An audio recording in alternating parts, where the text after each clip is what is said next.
आइए देखते हैं नियामक ज्यामिति का यह प्रश्न क्या कह रहा है। बिंदुओं ए 2-2 और बी -7-4 को जोड़ने वाली रेखाखंड को समत्रिभाजित करने वाले बिंदुओं के निर्देशांक ज्ञात कीजिए। इस प्रश्न में यह कह रहा है दो बिंदु हैं, एक बिंदु 2-2 है और एक बिंदु है बी -7-4।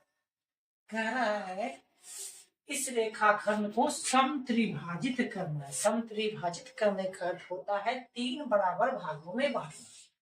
मान लीजिए यहाँ पे कोई बिंदु है, एक बिंदु यहाँ, देखिए तीन बराबर भाग में बट गए, एक भाग, दो भाग, तीन भाग। इस भाग का नाम दे दिए, इस बिंदु का नाम दे दिए पी और इस बिंदु का नाम दे देंगे हम क्यू। अब यहाँ ध्यान देंगे कि इस रेखा को जब हम तीन भाग में बांटते हैं तो जो पी बिंदु है, पी के इधर एक भाग है, इधर दो भाग है। क्यू के इधर दो भाग है, इधर एक भाग है। तो हम यहां से लिखेंगे माना कि बिंदु ए 2-2 तथा बी -7-4 को मिलाने वाली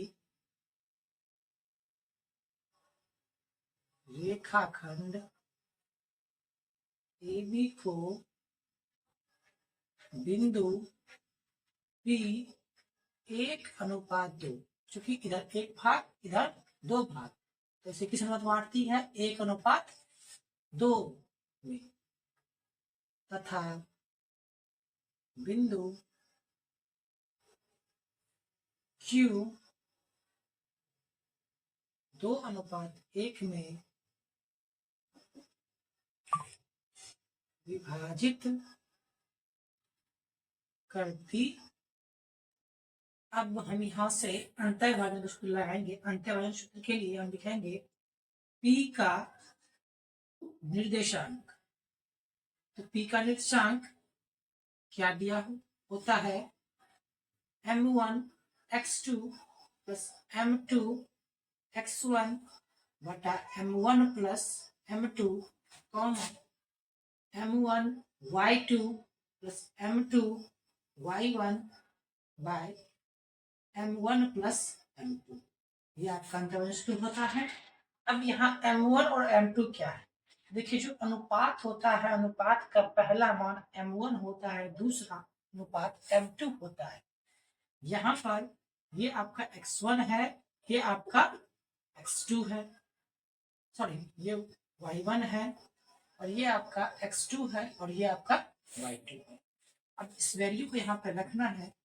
m1 आपका 1 है गुने x2 कितना है, -7 है, प्लस m2 क्या है तो 2 है, x1 क्या है तो x1 आपका 2 है। नीचे m1 1, m2 2, फिर m1 क्या है आपका 1 है गुने m2 कितना है, सॉरी y2 कितना है 4 है, प्लस m2 क्या है 2 है, y1 क्या है -2, नीचे 1 प्लस 2। 1 से -7 में गुना होगा तो -7, 2 से 2 में होगा तो 4, 2 1 3, 4 से 1 में गुना होगा तो 4, 2 से -2 में गुना होगा तो आपका जो वैल्यू होगा -4, नीचे 2 1 3। देखिए 7 में 4 जाएगा तो -3 बटा 3, 4 में 4 घटेगा तो 0/3, 3 से 3 कट जाएगा एक बार में 0, तो यहाँ बचेगा हमारा जो वैल्यू -1 और ये 0/3 0 हो जाएगा। यहाँ से हमारा P का निर्देशांक हमें ज्ञात हो गया। अब हमें निकालना है बिंदु Q का निर्देशांक। लिखेंगे हम Q का निर्देशांक बराबर, फॉर्मूला तो हमें पता ही है, इस फॉर्मूले को लिखने की आवश्यकता नहीं है। अब हम इस वैल्यू को यहाँ पे रख दे। m1 देखिए आपका इस बार क्या हो जाएगा 2, चूंकि इधर कितने भाग है, इसके 2 भाग है, तो m1 के जगह रखेंगे 2 गुने x2 लिखना है हमें। x2 कितना होगा -7 प्लस साथ में आपका m2 कितना है आपका 1 है और x1 कितना है तो 2 है। हम लिखेंगे 1 गुने 2 नीचे 2 प्लस 1 कॉमन। अब देखिए यहाँ पर फिर हमें करना है m1 कितना आपका दिया हुआ 2 गुने y2 कितना है 4 है प्लस फिर यहाँ पर कितना है आपका m2 1 है और y1 कितना है -2 है।